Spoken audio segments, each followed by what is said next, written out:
They say everyone has a breaking point. Some people snap under pressure at work, some lose it when family drama builds up. For me, my breaking point was a parking spot.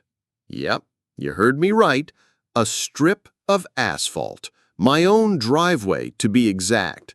And the person who pushed me to that point, my neighbor, the one we all secretly called Karen. Now, Karen wasn't her real name, but trust me, she had earned that title. She had the bob haircut, the giant sunglasses she wore even when it rained, and this never-ending sense of entitlement, like the world owed her something. She was the type to send an HOA complaint because your grass grew half an inch taller than hers. She'd knock on doors to lecture people about trash cans, porch lights, barking dogs, you name it. But the worst thing? She had this nasty habit of blocking my driveway with her shiny white SUV. The first time it happened, I thought it was a mistake. I came home one afternoon, grocery bags in hand, and there it was, her SUV parked right across the entrance, making it impossible for me to pull in. I parked half on the lawn, half on the street, and knocked on her door. She came out with a smile that looked more fake than a $3 bill. "Oh, don't worry," she said, waving me off like I was overreacting.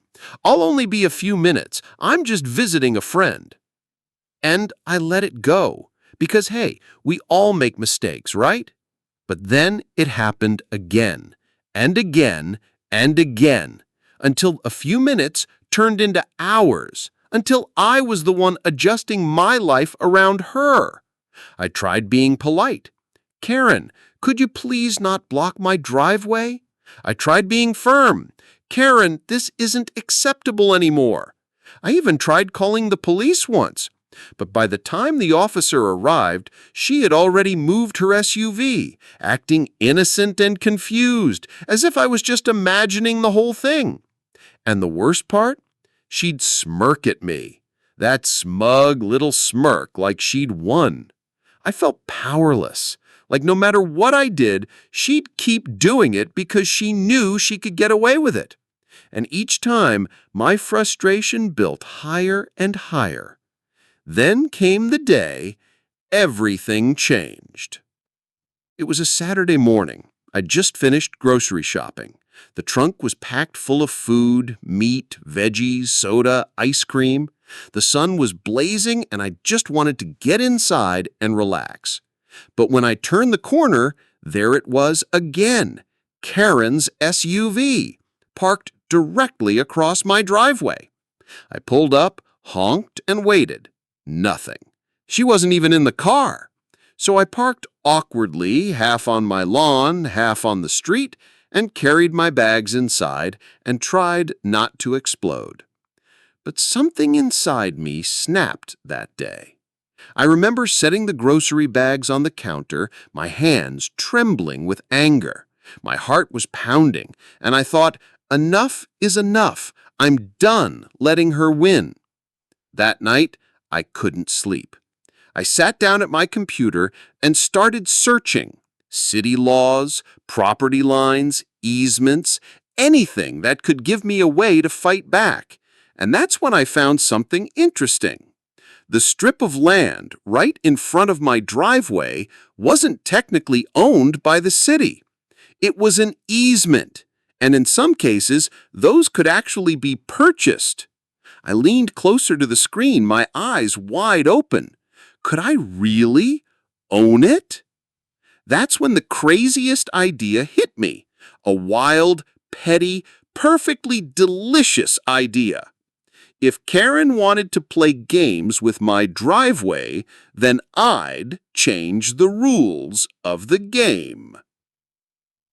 That night, I went to bed with a grin on my face for the first time in months, because deep down, I knew this wasn't just about parking anymore. This was about respect, about dignity, about showing Karen once and for all she couldn't push me around, and I was ready to fight. The next morning, I woke up like a man possessed. Coffee in hand, I dialed the city office. A clerk answered, sounding like she'd rather be anywhere else. "Hi," I said, trying to sound casual. "I was wondering about easements, specifically the strip in front of my driveway." There was silence, then the sound of typing. "Technically," she said finally, "that's unclaimed property. It could be transferred if you file the right paperwork." My heart skipped a beat. "So, if I bought it, it'd be mine?" "Legally, yes," she replied. "You'd have ownership rights." I thanked her, hung up, and just sat there, stunned. It was real. This wasn't just some crazy idea, it could actually happen. So I got to work. Paperwork, surveyors, fees. It wasn't cheap and it wasn't quick, but every signature, every document brought me one step closer. Meanwhile, Karen kept parking there like nothing was happening. Each time she blocked me, I felt a mix of anger and excitement.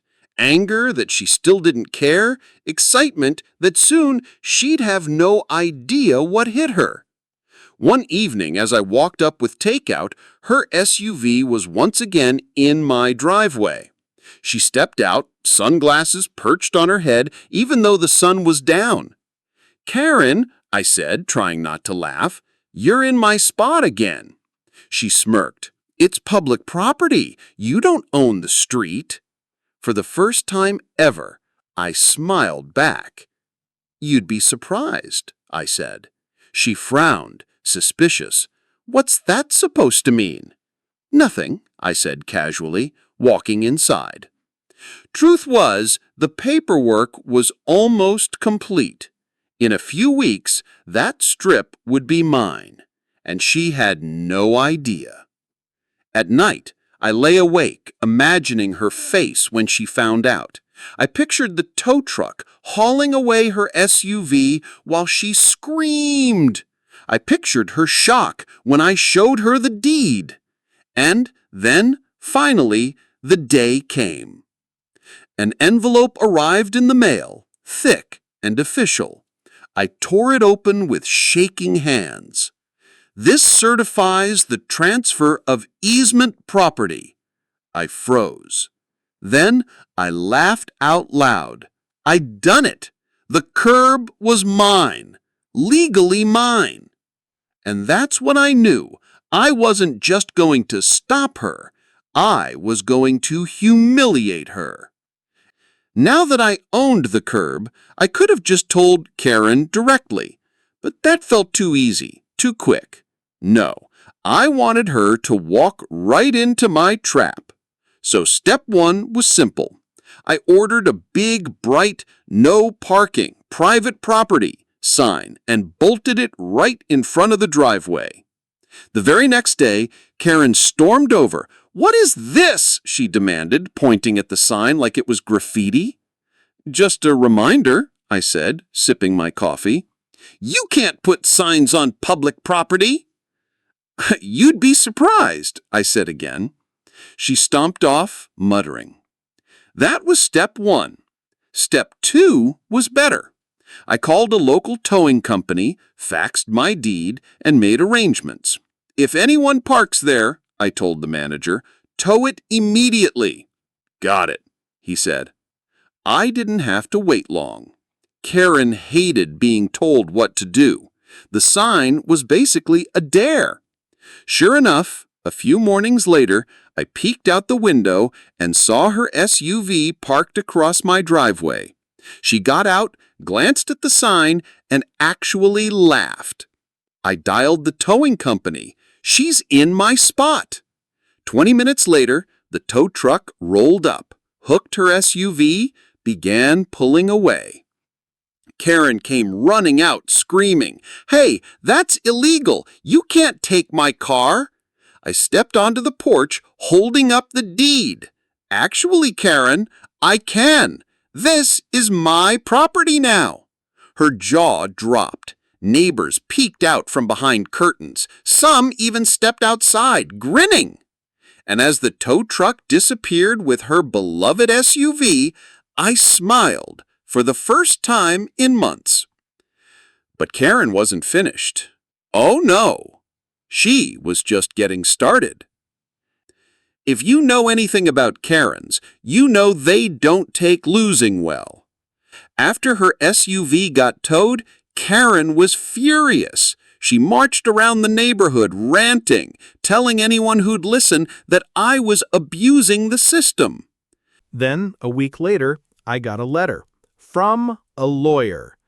Karen was suing me. The claim? Illegal seizure of public land and harassment. I almost laughed, but honestly, my stomach dropped. Court is scary, even when you're right. I called my lawyer, showed him the deed, and explained everything. He chuckled. "This won't hold up 10 minutes. Don't worry." Still, the stress weighed on me. I started seeing Karen everywhere, snapping photos of my driveway, glaring at me across the street. She spread rumors that I was unstable, told the HOA I was a menace. Then, one morning, I walked outside and froze. My sign was gone, ripped right out of the ground. I clenched my fists. She'd vandalized my property. But instead of confronting her, I called the police, handed them the doorbell cam footage. They took it seriously. Meanwhile, the court date came. Karen strutted in with her sunglasses, no lawyer beside her. I came with mine. The judge asked her for proof. She had none, just rants about justice. The case was dismissed in minutes. I walked out smiling. She stormed past me fuming. And then the police followed up. With my footage of her ripping out the sign, plus her record of prior incidents, they fined her heavily. When she got the ticket, she came storming over. "This is your fault," she screamed. I just smiled. "No, Karen, it's yours." Her face turned beet red. But even after losing in court, after being fined, she still wasn't finished. You'd think losing twice would slow her down, but no. Karen doubled down. She started parking further down the street, glaring at me whenever we crossed paths. She filed complaints with the HOA about my lawn, my trash bins, even my porch lights. None of them stuck. But the real satisfaction came when the neighbors finally turned against her. One by one, they started ignoring her. Some even thanked me quietly. "You don't know how long we've been waiting for someone to stand up to her." It felt good, but I still wasn't done. See, Karen thrived on control. Taking that from her was the best revenge. So I decided to seal the deal, literally. I applied to extend my fence, a small decorative barrier approved by the city that clearly marked where my property began, including the curb. When the construction crew showed up, Karen stormed over. "What are you doing now?" she shrieked. "I'm just making sure everyone knows where my property starts," I said calmly. She sputtered, pointed, glared, but for once, she had nothing to say. And when the fence went up, something magical happened. Karen stopped. No more parking, no more yelling. She was defeated. From that day forward, Karen never blocked my driveway again. She went quiet. Her SUV stayed far away. Neighbors whispered about her downfall, some even laughing behind her back. Me, I just enjoyed the peace.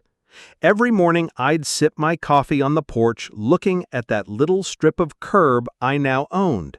It wasn't just asphalt anymore. It was a trophy, a reminder that bullies can be beaten, not by yelling louder, but by being smarter. And you know what? That curb taught me something important. Sometimes the best revenge isn't dramatic. It's not shouting or fighting. Sometimes the sweetest revenge is paperwork. So if you ever find yourself up against a Karen, remember, you don't have to play their game. You can change the rules.